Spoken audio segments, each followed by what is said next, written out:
महाराष्ट्र सर्वोत्कृष्ट राज्य नाहीये. नाही, सर्वोत्कृष्ट राज्य नाही, वास्तविकता आहे. मला असं वाटतं की हा पण एक काम मान्य करत नाही की मी महाराष्ट्राचा प्रेमी आहे, मी मुंबई प्रेमी आहे, परंतु त्याचसोबत याला जबाबदार कोण आहे?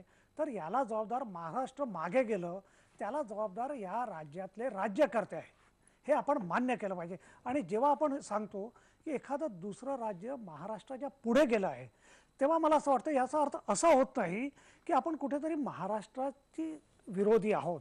उलट माझं असं म्हणणं आहे की ह्याला लोकांना हे कळायला पाहिजे की हे जे काय आपले जे काय राज्यकर्ते आहेत त्या लोकांनी महाराष्ट्राला मागे नेलं आहे. आता जितेंद्र आव्हाडांनी जे काही सांगितलं की गेल्या काही वर्षात या लोकांनी प्रगतीला सुरुवात केली आहे, पण महाराष्ट्राने बराच आधी केले, प्रश्न तो नाही. मी जे काही आकडे हे सांगतोय ते भारत सरकारचा ग्रोथ रेट जो आहे, ते ग्रोथ रेटचे जे काही इंडिकेटर्स आहेत, हे इंडिकेटर्स गेल्या 5 वर्षात त्या राज्यात विकास कशा स्वरूपानं झालेला आहे त्या अनुषंगानं तो ग्रोथ रेट ठरवला जातो. आणि त्यात गुजरात नंबर 1 आहे, बिहार नंबर 2 आहे आणि महाराष्ट्र मागे गेलेला आहे.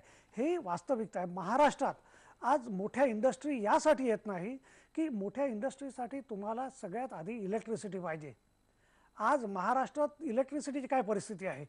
महाराष्ट्रात राज्य सरकार कुठल्याही इंडस्ट्रीला गॅरंटी देऊ शकत नाही की तुम्हाला 24 तास अनइंटरप्टेड वीज सप्लाय आम्ही करू, ही गॅरंटी देऊ शकत नाही. आणि ही जर वास्तविकता असेल तर कुठली इंडस्ट्री, मोठी इंडस्ट्री महाराष्ट्रात नरेंद्र मोदींनी करून दाखवलंय. आणि हे जितेंद्र आव्हाड, नरेंद्र मोदींचं श्रेय त्यांना द्यायला काय हरकत आहे? कोणाचंही श्रेय काढून घेणं एवढा मोठा माणूस नाही हो, मी छोटा माणूस आहे.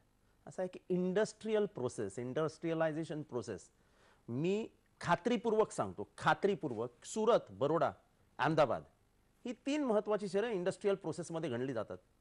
आपण जाऊन तिथले इंडस्ट्रीज बघा, बेलापूर पट्टी आणि ठाण्या परिसरात असलेल्या कुठल्याही म्हणजे तुझी पट्टी आहे इंडस्ट्रीजची, ह्याच्यापेक्षा हे सगळे मिळून छोटे आहेत.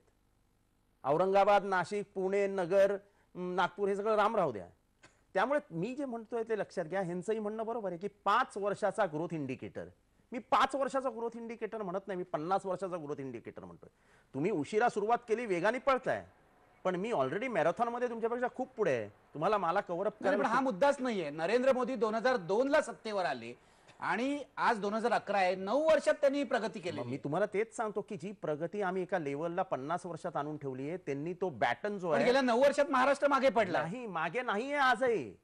वर्षाच्या ग्रोथ इंडिकेटर मध्ये कधी कधी गुजरात पुढे दिसतो, पण ओव्हरऑल जर तुम्ही बघितलं इन्व्हेस्टमेंट आणि इंडस्ट्रियल डेव्हलपमेंट अजूनही महाराष्ट्र पुढे आहे. ठीक आहे, बघूया आपण ही चर्चा पुढे नेऊया. पण माझा जो महत्वाचा प्रश्न आहे, जो खरं तर जितेंद्र आव्हाडांनी मगाशी मांडला होता की विकास